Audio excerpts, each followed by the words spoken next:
શ્રાદ્ધ ભાગ 1 દાસો દિગંબર પાર્ટ 2। તેણે મનમાં વિચાર્યું કે આ સ્વાર્થી સંસારમાં કોણે મારી મદદ કરી છે અને તેમાં પણ 5 લાખ અશરફી જેવી રકમ કોણે અને શા માટે આપે। આ દત્તાજી ભાસ્કર ભગવત પ્રેરણાથી જ મારી વારે આવ્યો હતો અને પછી સાક્ષાત ભગવાન જ હશે। અને તેનું મન આ વિચારથી પુલકિત થઈ ગયું। મનોમન ભગવાનને તેણે અનંત પ્રણામ કર્યા। મરક મરક હસતો તે બહાર નીકળ્યો। આજે તેનું મન કોઈ અનેરા આનંદમાં હિલોળે ચડ્યું હતું। બહાર નીકળતા જ થોડે દૂર પોતાને મા બાપને ઊભેલા જોયા। તેમણે પણ દૂરથી દાસોને જોયો, પણ તેમને ખાતરી હતી કે બાદશાહે છોકરાને પાક બનાવ્યો જ હશે। આંસુ ભરી આંખે દિગંબર પંતે નીચે જોયું, પરંતુ છોકરાને અનેરો ઉત્સાહ અને આંખોમાંનું તેજ જોઈ તેણે આશ્ચર્યથી પૂછ્યું, દાસો, બાદશાહે તને મુક્ત કર્યો છે કે શું? તો દંડના પૈસા કોણે આપ્યા? જવાબમાં દાસોએ ભગવાનને પ્રણામ કર્યા અને દિગંબરા દિગંબરા શ્રીપાદ વલ્લભ દિગંબરા એ ધૂન બોલતો રહ્યો। દિગંબર પંતનું મન આનંદથી ભરાઈ આવ્યું। તે ફરીને દાસોને ભેટ્યા, ફરી ભગવાનને પ્રણામ કર્યા। તેમની આંખો હર્ષાશ્રુથી ભીંજાઈ ગઈ। છોકરો પાછો આવ્યો તેનો આનંદ તો હતો જ, પણ ભગવત ઈચ્છાથી તે મુક્ત થયો તેનો સવિશેષ આનંદ હતો। પરંતુ તે દિવસથી દાસોની વૃત્તિ સદંતર બદલાઈ ગઈ અને તે સતત લાગતું કે મારા ભગવાને મને છોડાવ્યો છે તો સંસારના આ બધા સંબંધોમાંથી એને મારા તરફ કેમ બોલાય। એની માને એના માટે ભાવતું ખાવાનું બનાવતી, પણ એને તેમાં રુચિ ન હતી। પત્ની તેને પારકી લાગતી હતી। પિતા અને બીજા રુચિ ન હતી। પિતા અને બીજા બધા સંબંધીઓ ત્રાહિત થતા તે ભણવા જતો, પણ તેને ત્યાં વાણીનો વિલાસ જણાતો। તેને થતું ભગવાનના ચરણકમળ સિવાય ક્યાંય તેનું મન નહોતું લાગતું। ભગવાનને જોઈને તેની આસક્તિ ન હતી। બધાને તે ચિંતા થતી હતી। ભણતી વખતે તેને વિચાર આવતા કે મને છોડાવ્યો કોણે? માતા પણ છોડાવી ન શકી અને પિતા પણ છોડાવી શક્યા નહીં, પરંતુ માએ જગતના પાલનહાર ભગવાને જ મને છોડાવ્યો છે। મારી બા કરતાં તે ઉપરની બા શ્રેષ્ઠ છે। આ બાને હું નથી મળતો તો એને કેટલું દુઃખ થાય છે, તો ઉપરની બાને હું નહીં મળતો હોઉં તો એને શું થતું હશે? આ મા ખવડાવે છે, મારી સંભાળ રાખે છે, પણ ઉપરની મા આ બાએ ખવડાવેલું પચાવે છે। આ બા મારી કાળજી રાખે છે, પણ ઉપરની બા તો 24 કલાક મારી સાથે ને સાથે જ રહે છે, મારો પડછાયો થઈને ફરે છે। સાચું પૂછો તો હું જ તેને પડછાયા જેવો નથી। આ સૃષ્ટિમાં માનવી ઘણુંય કૂદતો હોય કે આ મેં કર્યું અને તે મેં કર્યું, પરંતુ માનવી કેટલો પાંગળો છે એનો એને ખ્યાલ નહીં આવતો હોય। શું? હજુ તો હમણાં જ બનેલી ઘટના છે। આ આપત્તિમાંથી ઉગારવા ઉપરની બા સિવાય બીજું કોણ આવ્યું હતું? કોની હિંમત હતી કે આ સિવાય આમાંથી મને ઉગારી શકે? અને આખરે જીવનનું અંતિમ ધ્યેય, જીવનની ગતિ તો એ ભગવાન જ છે। ન તાતો, ન માતા, ન બંધુ, ન પુત્રો, ન પુત્રી, ન મૃત્યુ, ન ભર્તા, ન જાયા, ન વિદ્યા, ન વૃત્તિમેવ ગતિસ્ત્વમ ત્વમેકા ભવાની। તો પછી એનું ચરણ શા માટે ન સ્વીકારવું? એ દિવસે રાત્રે 12 વાગ્યે કોઈને પણ કહ્યા વગર તે ઘડી છોડી નીકળી પડ્યો ધ્રુવનો વારસ થવા, ભગવાનને મળવા। બીજે દિવસે દિગંબર પંતે દાસોની ઘણી શોધ કરી, પરંતુ દાસો મળ્યો જ નહીં। એ તો સહ્યાદ્રીની અવિચળ હારમાળામાં ભગવદ નામકરણમાં ખોવાઈ ગયો હતો। નંદીગ્રામમાં તે આવ્યો, ગોદાવરીમાં સ્નાન કર્યું, સહ્યાદ્રીના ગિરિશૃંગોમાં દત્તનું નામ લેતો તે ફરવા લાગ્યો। ભગવત પ્રાપ્તિ સિવાય તેની નજર સામે બીજું કંઈ લક્ષ્ય નથી। સવારે ઉઠી સ્નાન કરે અને દિગંબરા દિગંબરા શ્રીપાદ વલ્લભ દિગંબરા બોલતો બોલતો નામકરણ કરે। ભૂખ લાગે ત્યારે આજુબાજુના એકાદ ગામડામાં જઈ કોઈ બ્રાહ્મણને ઘેર જમી લે। આવા બાળ ઓલિયાની ભગવાન સિવાય કાળજી પણ કોણ રાખે? 2-3 વર્ષ આ રીતે વયા ગયા। એક વખત તો 2-3 દિવસ જમ્યા વગર જ વ્યતીત થયા। કોને ખબર ભગવાનને દાસોને સમજાવવું હોય કે આમ ફક્ત નામકરણ કરી બાવરા થઈને ફરવાથી પ્રભુ કાર્ય નથી થતું, કે પછી ગમે તે કારણ હોય પણ તેને એક બ્રાહ્મણનો ભેટો થયો. એક દિવસ તે ફરતો ફરતો એક બ્રાહ્મણને ત્યાં ગયો. દાસોની તેજસ્વી ક્રાંતિ જોઈને તે બ્રાહ્મણ તેને આવકાર્યો, તેની પૂજા કરી, તેનું બહુમાન કર્યું.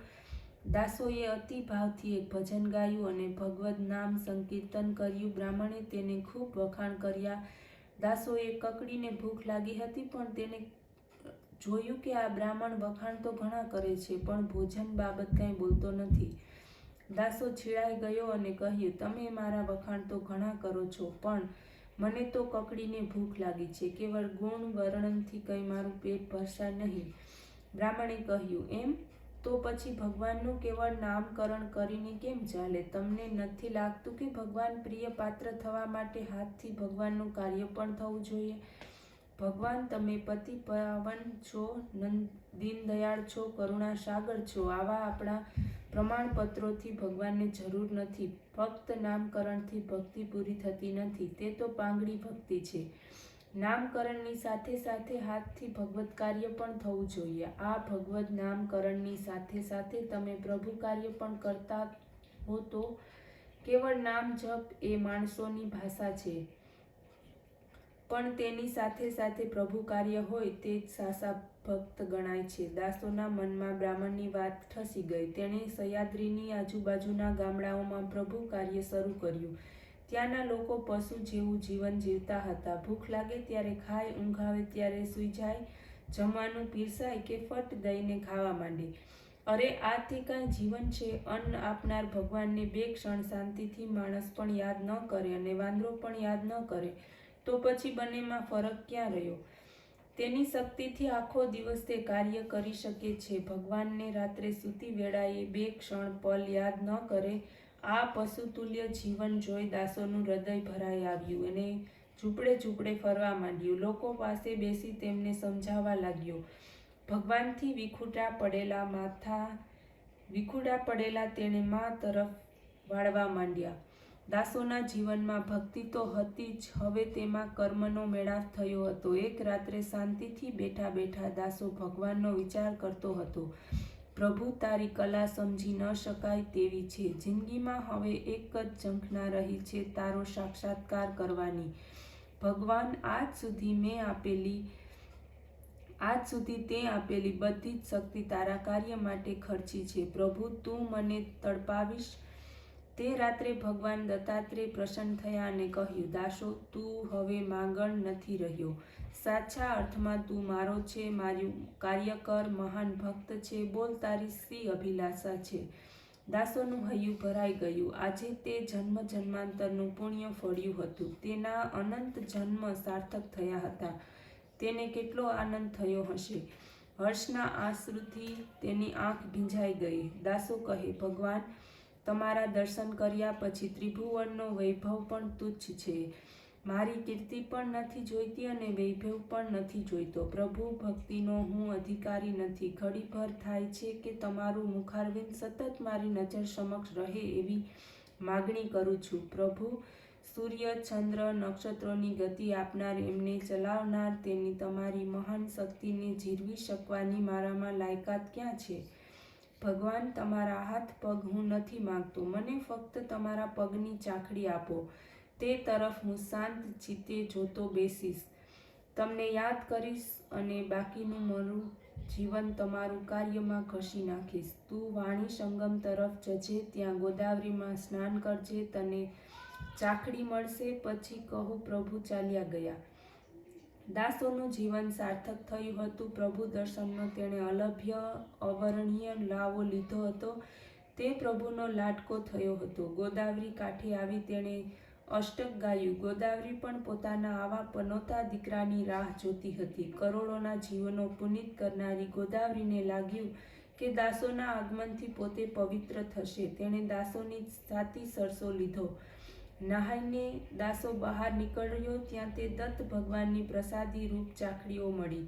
ત્યાં વાઘેશ્વરનું મંદિર હતું. ત્યાં સેંકડો યાત્રીઓ આવતા હતા. તેમની સાથે બેસી દાસો તેમના જીવન પાઠ આપતો, જીવનમાં અંતિમ ધ્યેય સમજાવતો. ભગવાનને આ માનવી દેહ આપ્યો છે તેને સાર્થક કરવાની ભલામણ કરતો. પ્રખર કર્મયોગીનું જીવન જીવતું તેના જીવનમાંથી માણસની ભક્તિ સંપૂર્ણ વિલીન થઈ હતી અને તેને બદલે તેજસ્વી ભક્તિએ સ્થાન લીધું હતું. પ્રભુ કાર્યમાંથી નિવૃત્ત થઈ ભગવત નામનો જાપ દિગંબરા દિગંબરા શ્રીપાદ વલ્લભ દિગંબરા તે સતત કરતો. એક દિવસ એક મોટો યાત્રા સંઘ ત્યાં આવ્યો. પોતાના ધરાક પકડવા ગોર મહારાજોની સતત દોડધામ ચાલુ હતી. તેમાંના એકને બોલાવીને દાસોએ પૂછ્યું, ભાઈ, આ બધી શાની ધમાલ છે? મરાઠાવાડથી એક બહુ મોટો યાત્રાસંઘ આવ્યો છે અને તેમાં મરાઠાવાડનો એક ધનિક પણ છે. એ શ્રીમંત દંપતી સાથે તેમની જુવાન પુત્રવધુ પણ છે. તેનો પતિ ઘર છોડી ચાલ્યો ગયો છે અને 12 વર્ષ સુધી પતિનો પતો ન મળે તો ધૈર્યની દીક્ષા લેવાનું તેનું વ્રત છે. તેથી તેના સૌભાગ્ય વસ્ત્રો અને ચૂડી ચાંદલો ગોદાવરી માને અર્પણ કરવા તેઓ આવ્યા છે. ગોર મહારાજે લંબાણથી માહિતી આપી. દાસો આ સમાચાર સાંભળી ખિન્ન થયો. ભગવાન, તારી લીલા અપાર છે. કોના ઉપર કયે વખતે કયો પ્રસંગ લાવીશ તે સમજાતું નથી. તેણે એક ઊંડો નિસાસો મૂક્યો. તત્કાલીન સમાજમાં એક રૂઢિ હતી કે જે સ્ત્રીનો ધણી ચાલ્યો ગયો હોય, તે ખોવાઈ ગયો હોય, તે સ્ત્રી 12-15 વર્ષ તેની રાહ જુએ અને તે સમય દરમિયાન જો ધણી પાછો ન ફરે તો કોઈ તીર્થક્ષેત્રમાં જઈ સ્વહસ્તે પોતાનું સૌભાગ્ય કુમકુમ નદીમાં અર્પણ કરતી. જિંદગીના અનેક સોનલા સેવતા સેવતા કપાળે ચાંદેલો એ ચાંદલો સ્વહસ્તે જ ભૂંસી નાખવાનો. અનેક રંગીન સ્વપ્ન મહેલોને સ્વહસ્તે જ તોડી નાખવાના. કેટલી કપરી આ ક્ષણ હશે! પરંતુ સનાતનની લોકો આ વિધિ અચૂક કરતા જ હતા. એક યુવાન સ્ત્રી સંસાર વાટિકામાં સૌરભ પ્રસારવા નિર્માણ થયેલું ફૂલ અણસૂંઘ્યું જ સીમડાઈ જતું. ચૂડલાના ટુકડાની સાથે દિલના પણ ટુકડા થતા હતા. એ દિલે સેવેલા સ્વપ્નોના ખડીખેર ત્યાં સર્જાતા. પરંતુ એ સનાતન વિધિ હતી. એમાં મીન ખેમ કેમ થાય? આ તો સ્ત્રીના આગામી જીવનની વૈધવ્ય જીવનની અગ્નિ પરીક્ષાની ક્ષણ હતી. પુત્ર વધુ વૈધવ્યની દીક્ષા લેતી હતી. તેથી આખું કુટુંબ શોકમગ્ન હતું. તેને ગોર મહારાજ આશ્વાસન આપતા હતા, સારું થયું તમે અહીં આવ્યા.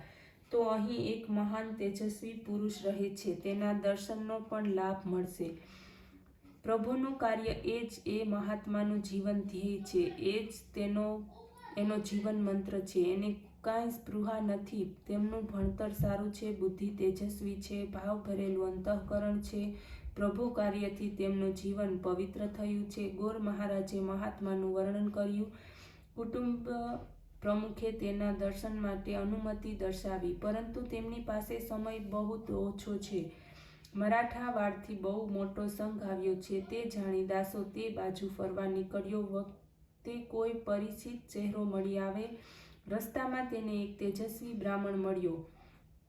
તેણે કહ્યું, પ્રભુ, તમારી ખ્યાતિ અમે ઘણી સાંભળી છે. આજે પ્રત્યક્ષ દર્શન કરીને પાવન થયા.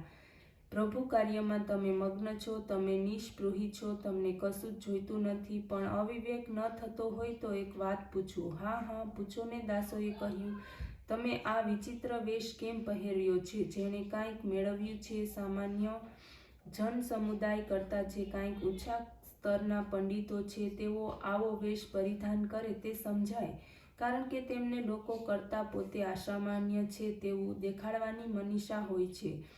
તેમને કીર્તિની ભૂખ હોય છે. તેઓ કીર્તિ પાછળ દોડતા હોય છે અને બીજાઓને તુચ્છ અને ક્ષુદ્ર ગણતા હોય છે. તેમનો આ વિચિત્ર વેશ જોઈ સામાન્ય લોકો પણ આપણા કરતાં તે જુદા છે એમ સમજી તેમની પાછળ પાછળ દોડે છે. દાસોએ કહ્યું, તમારી વાત સાચી છે, પણ લોકો મને મોટો મોટો કહે છે તે મારી અપેક્ષા નથી. આ વિચિત્ર વેશ પરથી જો એમ લાગતું હોય કે મારે લોકોથી જુદા ગણાવું છે તો આ વેશ ગોદાવરીમાં અર્પણ કરવો જ રહ્યો. 14નો ચંદ્ર પોતાની બધી જ કલાથી સૃષ્ટિ ઉપર રૂપેરી કિરણો વરસાવી રહ્યો હતો. દાસો ત્યાંથી ઉઠ્યો. ફરતો ફરતો તે જતો હતો. ત્યાં તેણે કોઈ સ્ત્રીનો ધ્રુસકે ધ્રુસકે રડવાનો અવાજ સંભળાયો. અતિશય દર્દ ભર્યું તે રુદન હતું. રાતની નીરવ શાંતિમાં તે વધુ કરુણાજનક લાગતું હતું. પથ્થરને પણ પીગળાવી એવું આ આક્રંદ સાંભળીને દાસોનું અંતઃકરણ વલોવાઈ ગયું. તેનું કુતૂહલ વધ્યું. આ કોનું આક્રંદ હશે? સવારે પેલો ગોર કહેતો હતો કે તે તો આ કુટુંબ નહીં હોય. ધીમે ધીમે તેણે રુદનની દિશા પકડી. બેટા, જ્યાં જન્મારાનું અમારું મહાન પાતક હશે તે આ ઘરડે ઘડપણ આ દિવસે જોવાનો વારો આવ્યો.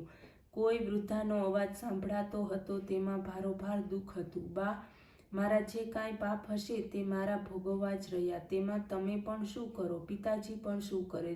દુષ્કા લેતા લેતા બોલાયેલા શબ્દો દાસોના કાને પડ્યા. દાસોને ખાતરી થઈ ગઈ કે આ એ જ કુટુંબ છે જેની જુવાન પુત્રવધૂને આવતીકાલે વૈધવ્યની દીક્ષા આપવાની છે.